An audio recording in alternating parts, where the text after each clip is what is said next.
When you send an email using the Apple Mail app, the super annoying send from an iPhone or iPad signature gets added automatically and by default. If you no longer want to bear with the unwanted signature and wish to give it a personal touch, let me tell you that it is possible to do so. Instead of this irrelevant signature, you can add a professional sign-up, your contact information, or even your company logo. That said, let me show you how it's done the right way.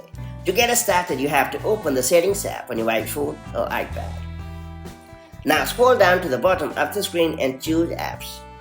Then select the Mail app. Next up, head over to the Composing section and then tap on Signature.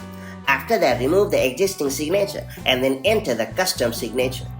If you would like to use the same signature for all your email accounts, select the All Accounts option at the top. However, if you want to input a different signature for each account, select the Per Account option.